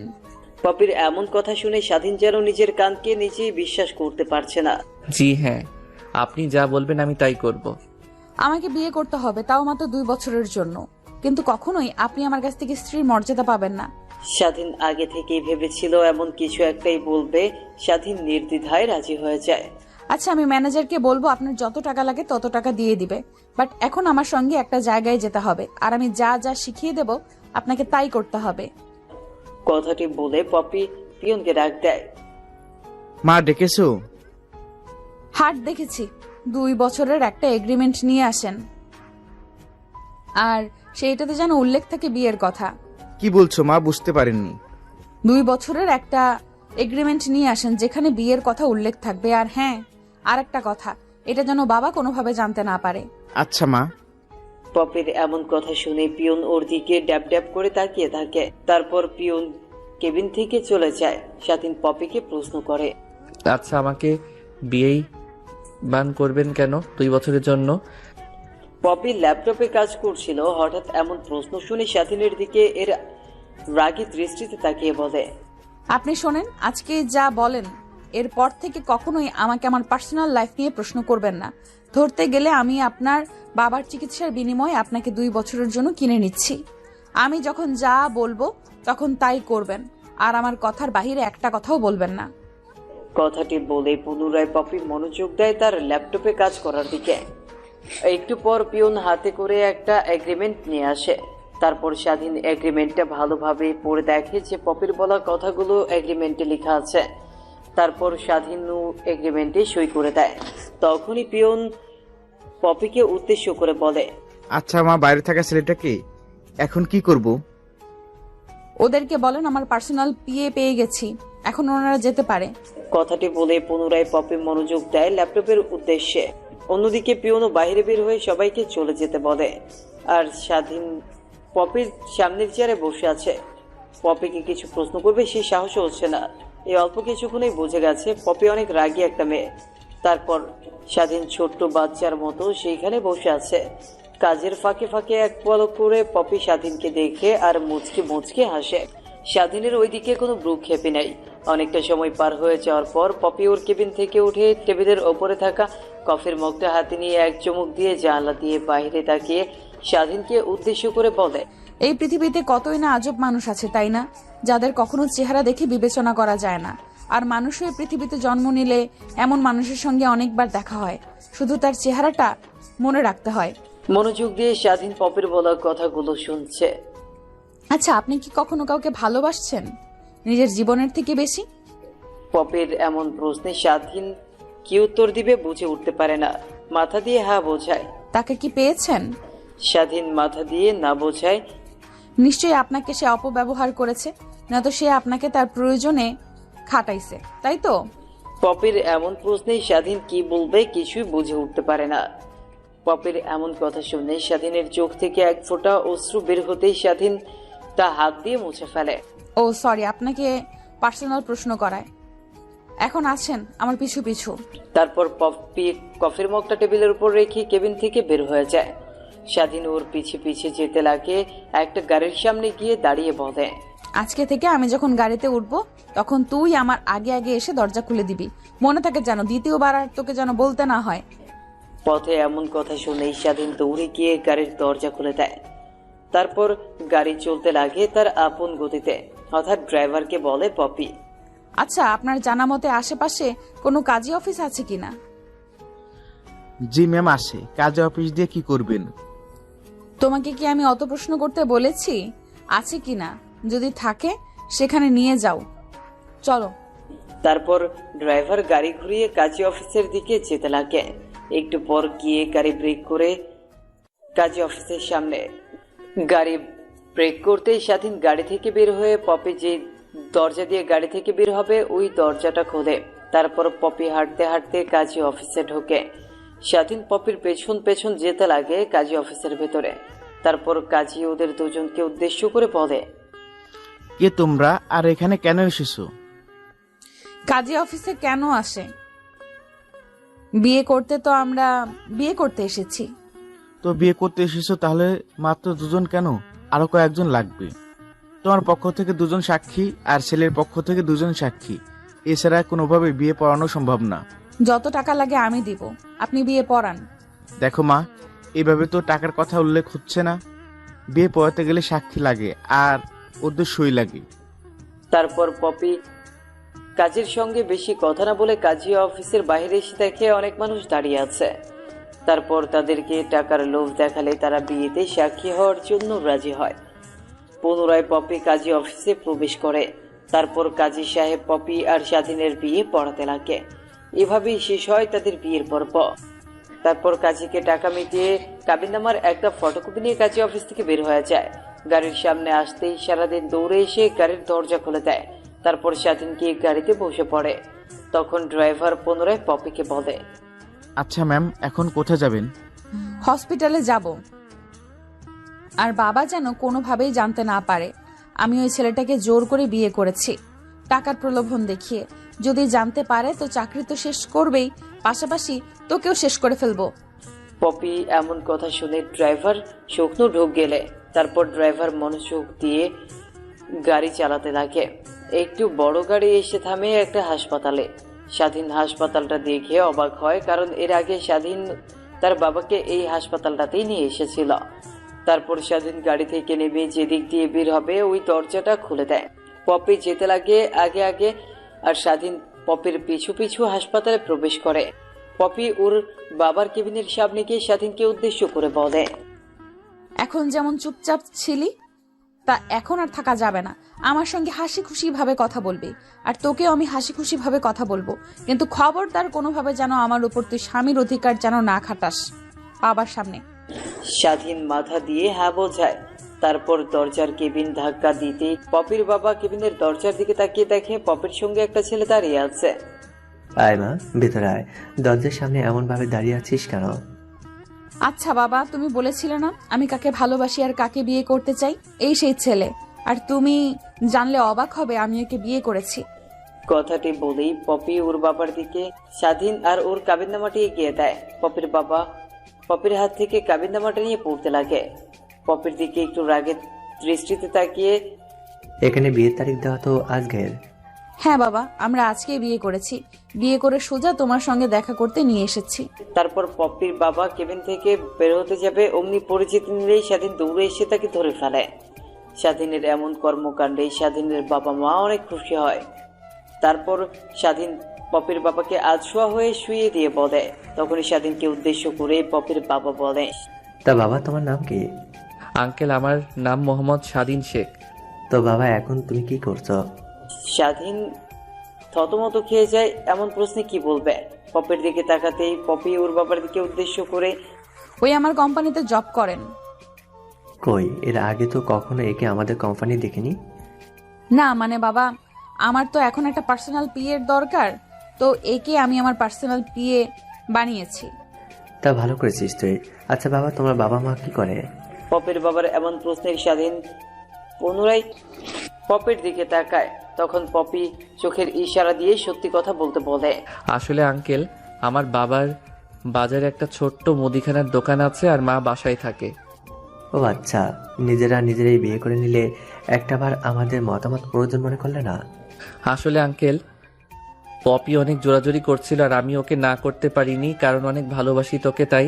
কথাটা বলেই স্বাধীন পপির দিকে তাকায়। দেখে পপি ওর দিকে রাগী দৃষ্টিতে তাকিয়ে আছে। সাথে সাথে সাথে দৃষ্টি সরিয়ে পপির বাবার দিকে তাকায়। তারপর পপির বাবা স্বাধীন পপি তিনজনে মিলে অনেকক্ষণ কথা বলতে লাগে। কথা বলার এক পর্যায়ে পপির বাবা বলে, সালমা, এখন বাসায় যাব। বাসায় যাবে মানে? তুমি না হার্ট স্ট্রোক করেছো? তোমার না রেস্ট দরকার? কে বললো আমি হার্ট স্ট্রোক করেছি? তোদের সঙ্গে হাসি খুশি ভাবে কথা বলছি। আমাকে কি দেখে তোর মনে হচ্ছে আমি এখন অসুস্থ?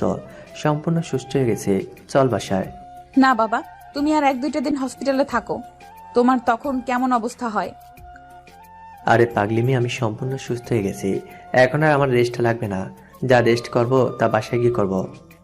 তখনই কেবিনের ভেতরে ডাক্তার আসে। ও আঙ্কেল, আপনি এসেছেন? দেখেন না, বাবা বাসায় যাওয়ার জন্য পাগল হয়ে গেছে। বললাম আর 1-2টা দিন থেকে যেতে। তারপর ডাক্তার পপির বাবাকে ভালোভাবে চেক আপ করিয়ে বলে, না মামনি, তোমার বাবাকে এখন তুমি নিয়ে যেতে পারো। তিনি এখন সম্পূর্ণ সুস্থ। আর যেহেতু উনি থাকতে চাচ্ছেন না, তাহলে তুমি নিয়ে যাও। পপির পাশে স্বাধীনকে দাঁড়িয়ে থাকতে দেখে ডাক্তার বলে, ও তুমি তা বাবা, তোমার বাবার শরীরের অবস্থা এখন কেমন আছে? ডাক্তারের এমন প্রশ্নে পপি আর পপির বাবা স্বাধীনের দিকে তাকায়। ডাক্তার পুনরায় স্বাধীনকে বলে, ও তুমি তা বাবা, তোমার বাবার শরীরের অবস্থা এখন কেমন? আচ্ছা আঙ্কেল, আপনার সঙ্গে এই বিষয় নিয়ে পরে কথা বলি, এখন না বলে। আর আঙ্কেল আসুন, আপনাকে বাসায় রেখে আবার আমার বাসায় যেতে হবে। ডাক্তারকে সম্পূর্ণ কথা বলতে না দিয়ে স্বাধীন কথাগুলো বলে ওঠে। তারপর কেবিন থেকে পপি, পপির বাবা, স্বাধীন তিনজনেই বের হয়ে গাড়ির কাছে চলে আসে। সারাদিন দৌড়ে এসে গেট খুলতে যাবে, তার আগেই স্বাধীনকে যোগ দিয়ে নিষেধ করে খোলার জন্য। স্বাধীনের এমন দৌড়ে আগে যাওয়া দেখে পপির বাবা একটু অবাকে হয়। নিমিষেই নিজেকে সামলে নেয়। তারপর এক এক করে সবাইকে গাড়িতে উঠে বসে। তারপর গাড়ি চলতে লাগে তার আপন গতিতে। একটু বড় গাড়িটা দিয়ে ঢুকে একটা আলিশান বাড়ির ভেতরে। স্বাধীন তো বাইরের দিকে তাকিয়ে হা হয়ে আছে। স্বাধীনকে এমন ভাবে তাকিয়ে থাকতে দেখে পপি একটু ওর দিকে তাকিয়ে মুচকি হাসে। তারপর বাসার সামনে গাড়ি ব্রেক করতেই এক এক করে সবাই গাড়ি থেকে বেরিয়ে পড়ে। তখনই স্বাধীন পপির বাবাকে উদ্দেশ্য করে, আচ্ছা আঙ্কেল, তাহলে আমি এখন যাই। কই যাবে তুমি? আঙ্কেল, বাসায় যেতে হবে আমাকে। বাসায় যাবে মানে? তোমাদের আজকে বিয়ে হলো আর তুমি বাসায় যাওয়ার কথা বলছো? পপির বাবার মুখ থেকে এমন কথা শুনে স্বাধীন থতমত খেয়ে যায়। পরক্ষণে নিজেকে সামনে নিয়ে বলে, আঙ্কেল, হুট করে পপি আমাকে বিয়ে, বস্তিতে থাকি, ওইখানে আমার অনেক চেনা পরিচিত ভাই বিরাদার আছে। ওনারা আবার আমাকে না দেখলে অনেক চিন্তা করবে। আমি কি ওনাদের কাছ থেকে বিদায় নিয়ে আসি আর আমার আর পথের সম্পর্কে কথাটা বলে আসি? আচ্ছা তোমাকে যেতে দেবো, বাট একটা শর্তে। কি শর্ত আঙ্কেল? শর্ত নাম্বার 1, আজ থেকে আমাকে বাবা বলে ডাকতে হবে, আর আঙ্কেল বলা যাবে না। আচ্ছা আঙ্কেল। উপ সরি বাবা। কথাটা বলেই স্বাধীন বাসার বাইরে চলে আসে। একটু পর পপি বাসার বাইরে আসতেই স্বাধীন নাকি পপিকে উদ্দেশ্য করে বলে, ম্যাম, আজকে যদি আপনি টাকাগুলো দিতেন তাহলে বাবার অপারেশন করতে পারতাম। ও তাহলে তোর আজকেই লাগবে। অফিসে যা, ম্যানেজারকে বলে টাকা দিয়ে দেবে। আমি ফোন করে বলছি। শোন, আর একটা কাজ করবি। ম্যাম, কি কাজ? বাবা যেহেতু বলেছে, সে যেভাবেই পারিস তুই রাতে আমাদের এখানে আসবি, না হলে বাবা অনেক রেগে যাবে। বাবার কথার কেউ বরখেলাপি করলে অনেক রেগে যায় কিন্তু সে। আচ্ছা ম্যাম, মনে থাকবে। বাবাকে হাসপাতালে ভর্তি করে সার্জারি টাকা দিয়ে আমি চলে আসব। তারপর স্বাধীন বাসা থেকে বের হয়ে হাঁটতে হাঁটতে অফিসে চলে যায়। তারপর ম্যানেজারের কাছ থেকে টাকাগুলো নিয়ে স্বাধীন ওর বাবাকে নিয়ে হাসপাতালে ভর্তি করে। তখনই স্বাধীনের মা স্বাধীনকে প্রশ্ন করে, কিরে বাবা, তুই এতগুলো টাকা কোথা থেকে জোগাড় করলি? তোমাকে বলতে পারবো না, বাট একটা কথা মাথায় রেখো, তোমার ছেলে কখনোই খারাপ কাজ করতে পারে না। আচ্ছা মা, তাহলে তুমি বাবার পাশে থাকো, আমি কাউন্টারে টাকাগুলো দিয়ে কাজে চলে যাব। আর আসতে পারবো না, হাসলেও সে সকালে। কি কাজ করছিস তুই? আর রাতের বেলা তোর কি এমন কাজ?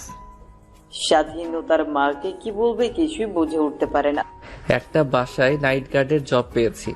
ওই বাসার মালকিনরা আমাকে এত টাকা দিয়েছে 2 বছরের চুক্তিতে ওনাদের বাসায় পার্মানেন্ট নাইট গার্ডের জব করতে হবে। স্বাধীন তার মাকে আর কোনো কথা বলতে না দিয়ে কাউন্টারে গিয়ে টাকাগুলো জমা দিয়ে হাসপাতাল থেকে বের হয়ে একটা রিকশায় করে পপিদের বাসায় চলে যায়। প্রথমত দারোয়ান তাকে ঢুকতে দেয় না, দ্বিতীয়ত দারোয়ানটা স্বাধীনকে চিনতে পেরে ওকে যেতে বলে। তারপর স্বাধীন গিয়ে মেইন দরজায় কলিং বেল বাজাতে কাজের মেয়ে এসে দরজা খুলে দেয়। প্রথমে কাজের মেয়ে স্বাধীনকে চিনতে না পেরে বলে, কে আপনি? আপনাকে তো ঠিক চিনতে পারলাম না। তোমার মেম সাহেবকে বলো স্বাধীন এসেছে।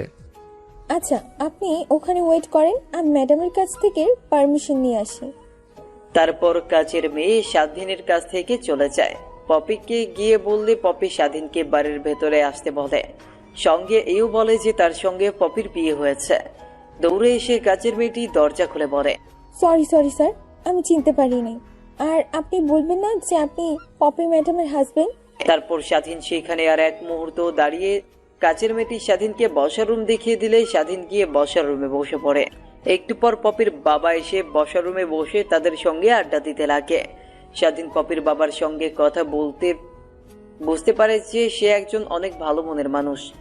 উপর দিয়ে দেখলে মনে হয় অনেক রাগী মানুষ, বাট ভেতর থেকে অনেক ভালো মনের মানুষ।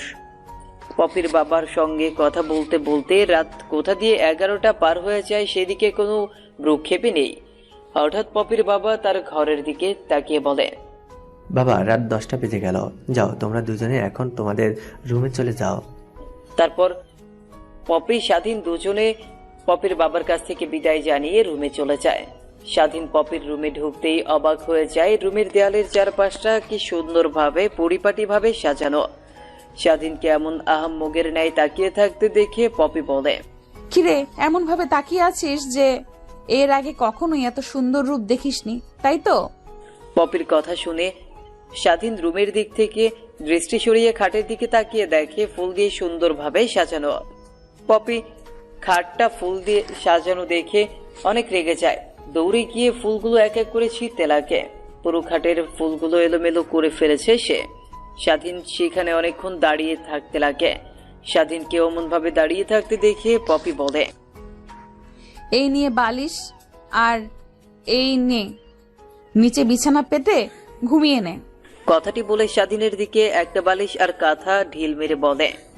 স্বাধীন কাঁথা নিচে পেরে বালিশ নিয়ে ঘুমিয়ে পড়ে। অন্যদিকে পপিও ঘুমিয়ে পড়ে। পরের দিন সকাল, স্বাধীনের ঘুম ভাঙে আজানের শব্দে। তার বাবার এখন কি অবস্থা? রাত 1টার দিকে তার বাবার অপারেশন হওয়ার কথা ছিল, কিন্তু সে কিছুই জানে না এখন পর্যন্ত। তারপর ওয়াশরুমে গিয়ে ফ্রেশ হয়ে মসজিদে না গিয়ে ঘরের মধ্যে নামাজ পড়তে লাগে স্বাধীন। নামাজের শব্দে এক পর্যায়ে পপির ঘুম ভেঙে যায়। স্বাধীনের দিকে কিছুক্ষণ অপলক দৃষ্টিতে তাকিয়ে থাকে। স্বাধীনের নামাজ শেষ হতেই পেছন ফিরতে যাবে, অমনি পপি অন্য পাশ হয়ে ফিরে ঘুমিয়ে। স্বাধীন পপির রুম থেকে বের হয়ে বাইরে এসে দেখে পপির বাবা বসার রুমে বসে চা খাচ্ছে আর টিভিতে খবর দেখছে। স্বাধীনকে দেখতে পেয়ে পপির বাবা বলে, আসো বাবা আসো। তা এত সকাল সকাল ঘুম ভাঙলো যে তোমার? না মানে আঙ্কেল ঘুম থেকে আরো অনেক আগেই উঠেছি, নামাজ পড়ে বের হয়ে আসে। ও আচ্ছা, আমাকে বলতে দুজনে একসঙ্গে নামাজ পড়তে যেতাম। না আঙ্কেল, সরি বাবা, এখানে তো মসজিদ চেনার উপায়, রুমের মধ্যে নামাজ পড়েছে। তারপর স্বাধীন আর পপির বাবা দুজনে মিলে আরো অনেক কথা বলতে লাগে। পপির বাবার সঙ্গে কথা বলছে। স্বাধীনের এদিকে কোনো হেল ধরে নেই, মন পড়ে আছে সে হাসপাতালের বেডে বাবার কাছে। তারপর আঙ্কেলের সঙ্গে আরো অনেক কথা বলে বাড়ি থেকে বের হয়ে যায় হাসপাতালের উদ্দেশ্যে। হাসপাতালে গিয়ে সোজা বাবার কেবিনে চলে যায়। বাবার কেবিনে গিয়ে দেখে মা আর বাবা দুজনে কথা বলা বলি করছে। তখনই বাবা স্বাধীনকে দেখে বলে, কিরে বাবা, কই ছিলি তুই এতক্ষণ? একটা জব পেয়েছি, রাত দিন 24 ঘন্টায় কাজ করতে হয়, ওইখানেই ছিলাম। বসের কাছ থেকে ছুটি নিয়ে আসলাম তোমাকে দেখার জন্য। তা বাবা, তুমি এখন কেমন আছো? হ্যাঁ ভালো আছি। তুই আমার অপারেশন করার জন্য 30 লক্ষ টাকা কই থেকে পাইলি? প্লিজ বাবা, আমাকে এমন প্রশ্ন করো না, আমি বলতে পারবো না তোমাদেরকে, সময় হলে তখন না হয় বলবো। স্বাধীনের মা, আমি তোমাকে বললাম না আমার ছেলে কখনোই খারাপ কোনো কাজ করে টাকা আনবে না? তারপর স্বাধীন পাশ থেকে আরো একটা চেয়ার টেনে তার মা বাবার কাছে এসে বসে কথা বলতে লাগে। কথা বলতে বলতে প্রায় অনেকটা সময় পার হয়ে যায়। প্যান্টের পকেট থেকে বাটন ফোনটি বের করে দেখে 9টা বেজে গেছে। তারপর স্বাধীন তার বাবা মার কাছ থেকে বিদায় নিয়ে হাসপাতাল থেকে বের হয়ে পপিদের বাসার উদ্দেশ্যে রওনা হয়। অন্যদিকে বাবা বাবা, স্বাধীন কই? ওকে তো দেখছি না। কিরে, নিজের বরকে দেখি এক মুহূর্তে নিজের চোখে আড়াল করতে পারিস না? দেখো বাবা, মস্করা করো না, ওই কই গেছে এত সকাল সকাল? আরে বাসার বাইরে গেছে, একটু পর চলে আসবে। এত টেনশন করছিস কেন বল? অফিসে যেতে হবে, অফিসের সময় ঘনিয়ে আসছে, আর ওর আসার কোনো নামগন্ধই নেই। তখনই দরজার সামনে এসে কলিং বেল বাজায় স্বাধীন। পপিকে দরজা খুলে দিয়ে স্বাধীনের দিকে অগ্নি দৃষ্টি নিক্ষেপ করে বলে, কই গিয়েছিলিস তুই এত সকাল সকাল? স্বাধীন উকি দিয়ে দেখে পপির বাবা বসে আছে। তারপর ধীরে ধীরে পপিকে বলে, ম্যাম, আপনি টাকা দেওয়ার পর সঙ্গে সঙ্গে বাবাকে হাসপাতালে ভর্তি করে সার্জারি করার জন্য। বাবার রাত 1টায় সার্জারি হয়েছে, তাই সকাল সকাল দেখতে গিয়েছিলাম। ও আচ্ছা, এই ব্যাপার। যা জলদি রেডি হয়ে নে, অফিসের উদ্দেশ্যে বের হব। ম্যাম, আমার তো জামা কাপড় কিছুই নেই, কি পরে যাব এখন অফিসে? বাবা মার্কেট থেকে তোর জন্য জামা কাপড় নিয়ে এসেছে, যা গিয়ে আমার ঘরে নিয়ে গিয়ে দেখ। তারপর স্বাধীন পপির সঙ্গে আর কোনো বাড়তি কথা না বলে পপির রুমে গিয়ে দেখে নতুন নতুন জামা কাপড় সোফার উপরে রেখে দেওয়া। তারপর স্বাধীন একটা প্যান্ট আর টি শার্ট নিয়ে ওয়াশরুমে চলে যায়। তারপর সেগুলো পরে ওয়াশরুম থেকে বের হয়ে শার্ট আর প্যান্ট পরে নেয়। ইন করে স্বাধীন আয়নার সামনে দাঁড়িয়ে থেকে নিজেকে পরিপাটি করছিল, তখনই পপি পেছন থেকে বলে, কিরে, এত সুন্দর করে সাজছিস যে এখন তো দেখে সবাই মনে করবে তুই বস আর আমি কাজের মেয়ে। পপির এমন প্রশ্নে কি উত্তর দিবে কিছুই বুঝে উঠতে পারে না স্বাধীন। পেছন ফিরে তাকাতেই পপি স্বাধীনের দিকে মায়াভরা দৃষ্টিতে কিছুক্ষণ তাকিয়ে থাকে। হঠাৎ পপির ফোনে ফোন আসাতে ধ্যান ভাঙে তার। তারপর এক মুহূর্ত পপির সামনে আর না দাঁড়িয়ে থেকে রুম থেকে বের হয়েছে স্বাধীন। তারপর স্বাধীন সোজা নিচে চলে আসে। স্বাধীনকে দেখতে পেয়ে পপির বাবা খাবার টেবিলে বসিয়ে ডাকতে লাগে। তারপর স্বাধীন গিয়ে পপির বাবার পাশের চেয়ার টেনে বসে পড়ে। পপির আসার অপেক্ষা করতে লাগে। একটু পর পপিও চলে আসে। তারপর খাওয়া দাওয়া শেষ করে তারা দুজনে বেরিয়ে পড়ে অফিসের উদ্দেশ্যে। স্বাধীনকে পপি রুমের বাইরে একটা ডেস্ক দেওয়া হয়েছে। স্বাধীনের কাজ শুধু পপি কখন কোথায় যাবে সেগুলো শিডিউল অনুযায়ী পপিকে জানানো। অফিসে এসে পপি সোজা তার কামরায় চলে যায়। অন্যদিকে পিয়ন স্বাধীনকে তার কেবিন দেখিয়ে দেয়। একটু পর ম্যানেজার এসে স্বাধীনকে একটা শিডিউল দিয়ে যায় পপি কখন কোথায় যাবে। স্বাধীন ভালোভাবে শিডিউলগুলো ঠিক করতে লাগে। হঠাৎ স্বাধীনের সামনে একটা মেয়ে এসে বলে, তা হ্যালো মিস্টার, আমার নাম সাথী, তোমার নাম কি? হঠাৎ মেয়েরই কণ্ঠ শুনতে পেয়ে স্বাধীন কম্পিউটারের দিক থেকে রেজিস্ট্রেশন উপরের দিকে তাকিয়ে দেখে একটা সুন্দর মেয়ে। স্বাধীন মেয়েটিকে দেখে হাত বাড়িয়ে দিয়ে বলে, আমার নাম মোহাম্মদ স্বাধীন শেখ। ও আচ্ছা, তাহলে আপনি হচ্ছেন আমাদের নতুন বস অর্থাৎ ম্যামের পি। দেখেন, ম্যামের পার্সোনাল অ্যাসিস্ট্যান্ট হয়ে আবার পার্সোনাল বর হয়ে যাইয়েন না। কথাটি বলেই মেয়েটি খিলখিলিয়ে হাসতে লাগে। মেয়েটির কথা শুনে স্বাধীনও হাসতে লাগে। অন্যদিকে পপি তার কেবিন থেকে সিসিটিভির মাধ্যমে স্বাধীন আর সাথীর কথোপকথনগুলো না শোনা গেলেও তাদের ভাব ভঙ্গিগুলো দেখা যাচ্ছিল, যা মোটেও পপির ভালো লাগেনি। তখনই পপি আনমনে বলে, সেদিন তুই কেন বাঁচাতে গেলি? কেন আবার তোর সঙ্গে দেখা হলো? নিজের জীবন দিয়ে দিতাম, কোনো কষ্ট ছিল না। সেদিন থেকে তোর জন্য আমার এক অন্যরকম মায়া কাজ করে। ধীরে ধীরে বুঝতে পারি তোকে আমি ভালোবেসে ফেলেছি। কত না খুঁজলাম, কিন্তু তোর কোনো হদিশ পাইলাম না। দেখ, ভাগ্যে লেখা থাকলে যা হয়। ঠিক আমার কোম্পানিতে ইন্টারভিউতে আসলি, আর তোকে আপন করে নিলাম। এখন শুধু আমার মনের কথাগুলো তোকে বলার বাকি রইল। সময় হইলে সেগুলো বলবো, কিন্তু তোকে যে অন্য মেয়ের সঙ্গে দেখতেই পারছি না। তখনই রেগে পপি সাইডে থাকা ফোনটা তুলে স্বাধীনকে ফোন করে আর কেবিনে আসতে বলে। তারপর স্বাধীন মেয়েটির সঙ্গে আরো একটু কথা বলে মেয়েটি তার কেবিনে চলে যায়। অন্যদিকে স্বাধীন পপির কেবিনের সামনে এসে দরজায় নক করে বলে, আসতে পারি? হায়, তা একদিনে সেই অফিসে মেয়ে পটানোর ট্রাই করছিস, তাই তো? স্বাধীন ভেবা চেকা খেয়ে যায়। কি বলছেন এগুলো ম্যাম? আমি কেন মেয়ে পটাতে যাব? তাহলে সাথী মেয়েটির সঙ্গে অমন ভাবে এসে এসে কথা বলছিস কেন তুই? স্বাধীন নিজেও বুঝতে পারে না সাথী মেয়েটির সঙ্গে কথা বলাই হুট করে এত রেগে গেল কেন পপি। দেখতে দেখতে 3টা পার হয়ে যায়। বিকেলের দিকে অফিস শেষ হলে যে যার বাসায় চলে যায়। পপি অফিস থেকে বের হয়ে গাড়ির কাছে আসতে স্বাধীন গেট খুলে দেয়। তারপর গিয়ে স্বাধীনও গাড়ির ভেতরে বসে পড়ে। তখনই পপি বলে, আচ্ছা, তোর বাবা কোন হসপিটালে? তোর বাবাকে দেখতে যাব আমি। তারপর হাসপাতালের নাম বলতেই ড্রাইভার গাড়িটা নিয়ে যায় হাসপাতালে সেই গাড়িটা ব্রেক করতে গাড়ি থেকে স্বাধীন তার বাবার কেবিনের দিকে যেতে লাগে। পপি তার পেছন পেছন আসতে লাগে। তারপর স্বাধীন ওর বাবার কেবিনে ঢুকতে পপি ওর কেবিনে ঢুকে পড়ে। তারপর স্বাধীন গিয়ে ওর মার সঙ্গে কুশল বিনিময় করতে লাগে। তখনই পপিকে দেখিয়ে তার মা বাবাকে বলে, ইনি হচ্ছেন আমার অফিসের ম্যাম, আর বাবা তোমার চিকিৎসার জন্য টাকা দিয়েছেন ইনি। তারপর পপি স্বাধীনের মা বাবার সঙ্গে কথা বলতে লাগে। তারপর পপি কেবিন থেকে বের হতে স্বাধীন তার মা বাবার কাছ থেকে বিদায় নিয়ে পপিকে নিয়ে তার বাসায় চলে আসে। এভাবে কেটে যায় অনেক কয়টা মাস। দিন দিন পপি স্বাধীনের উপর দুর্বল হতে লাগে। স্বাধীন বুঝতে পেরেও ঠিক তেমন একটা ভ্রুক্ষেপ দেখায় না। একদিন লাঞ্চ পিরিয়ডে স্বাধীন আর সজীব দুজনে মিলে ক্যান্টিনে বসে খাবার খাচ্ছিল আর আড্ডা দিচ্ছিল। তখনই স্বাধীনের ফোনে পপি ফোন করে। জি ম্যাম, কিছু বলবেন? হ্যাঁ, কই তুই? ম্যাম, ক্যান্টিন এসেছে খাবার খাওয়ার জন্য। ক্যান্টিনে খাবার খেতে হবে না, জলদি আমার কেবিনে আয়। স্বাধীন ফোনটা রেখে দিতেই সজীব সন্দেহ মিশ্রিত কণ্ঠে স্বাধীনকে প্রশ্ন করে। কিরে, কে ফোন করেছে? নিচ্ছি ম্যাম। স্বাধীন মাথা দিয়ে হ্যাঁ বোঝায়। তারপর ক্যান্টিনে আর এক মুহূর্ত না দাঁড়িয়ে পপির কেবিনে গিয়ে দুইজন মিলে খাবার খেতে লাগে। এইভাবেই কেটে যায় অনেক কয়টা মাস। দিন দিন স্বাধীনের চুক্তির মেয়াদ শেষ হতে লাগে। আর মাত্র 2 মাস রয়েছে চুক্তিতে স্বাধীন আর পপির বিয়ে। একদিন স্বাধীন তার কম্পিউটারে কাজ করছিল, তখনই পপি ওকে উদ্দেশ্য করে বলে, তুই তো জানিস আর মাত্র 3 দিন পর আমাদের কোম্পানির জন্মবার্ষিকী, তো এইবার আমি চাচ্ছি যে সবার সঙ্গে আনন্দ করতে। তুই কি বলিস? পপির এমন কথায় স্বাধীন মাথা দিয়ে হ্যাঁ বোঝায়। আসলে স্বাধীনের সাথে দুজনের কথোপকথন সহ্য করতে না পেরে স্বাধীনকে পপি তার কেবিনে ডেস্ক তৈরি করে দেয়। সেই থেকে স্বাধীন পপির কেবিনে বসে কাজ করে। কিরে, আমি তোকে কিছু বলছি, তুই কি কিছু শুনতে পাচ্ছিস না? হ্যাঁ ম্যাম, অনেক ভালো হবে। তাহলে তুই এক এক করে সবকিছুর আয়োজন কর। বেশি দিন তো হাতে নেই, মাত্র 2টা দিন। অফিসটা ভালোভাবে সাজাবি আর প্রত্যেকটা স্টাফকে ইনভাইট করবি। ম্যাম আমি। স্বাধীন আর কোনো কথা বলতে পারে না পপির কথার ওপরে। দেখতে দেখতে অফিসের প্রতিষ্ঠা বার্ষিকীও চলে আসে। পুরো অফিসটা লাইট দিয়ে সাজানো হয়েছে। রাতে পার্টির আয়োজন করা হয়েছে। এই আয়োজনগুলো দেখে পপি অনেকটা খুশি হয়।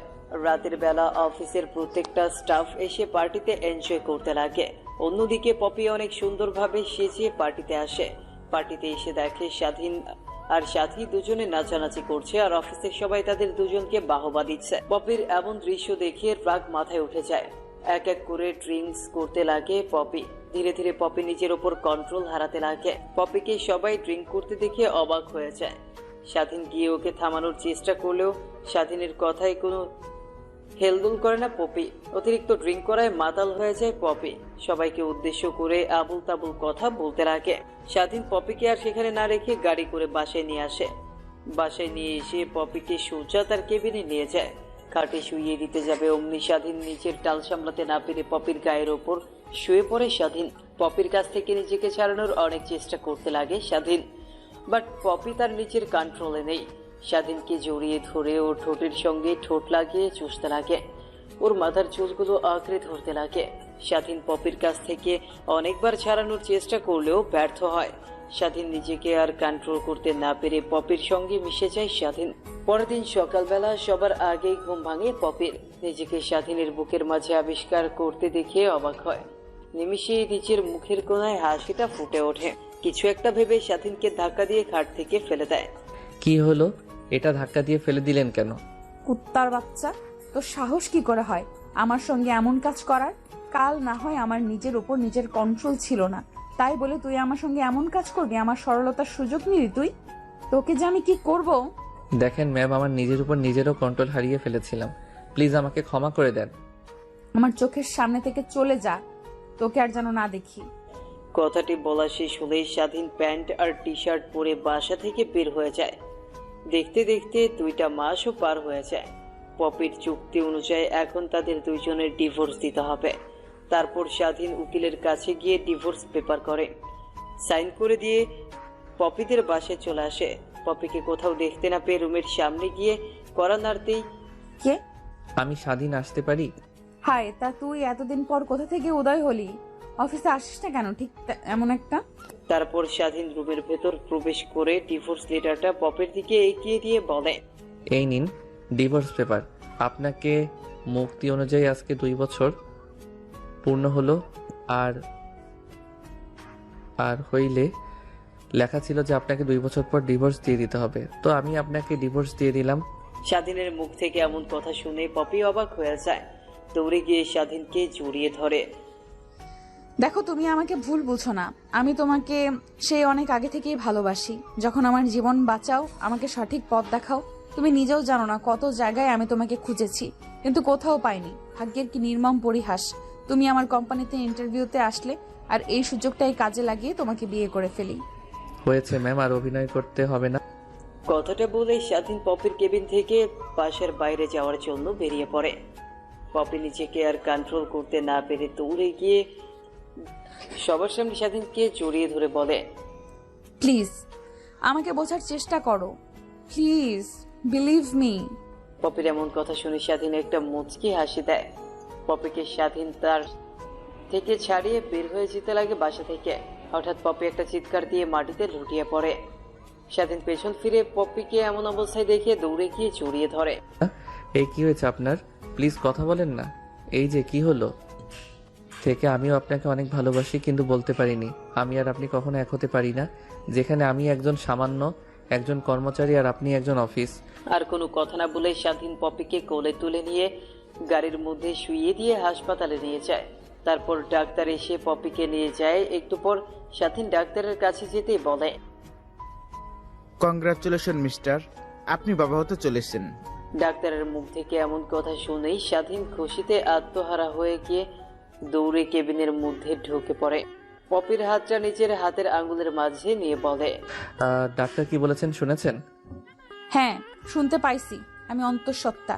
এখন কিসের জন্য এসেছেন এই উপবাদিতে যে এই বাচ্চার বাবা আপনি না? কখনো আপনার কাছে এই বাচ্চা পাওয়ার অধিকার নিয়ে দাঁড়াবো না। এখন আপনি আমার সামনে থেকে আসতে পারেন। আরে বোকা মেয়েরা, রাগ করে থেকো না প্লিজ। আমি কি মাফ করে দাও, নিজেকে কান ধরে বলছি। কেবিনের মধ্যে স্বাধীন কানে ধরে উঠবোস করতে লাগে। নিমিষেই পপির মুখে হাসির রেখা ফুটে ওঠে। পারবে তো এমন ভাবে আজীবন আমার পাশে থাকতে? আজীবন কেন, হাজার হাজার বছর যদি বাঁচি, হাজার হাজার বছর তোমার পাশে এমন ভাবে থাকবো। কথাটি বলে পপিকে স্বাধীন জড়িয়ে ধরে।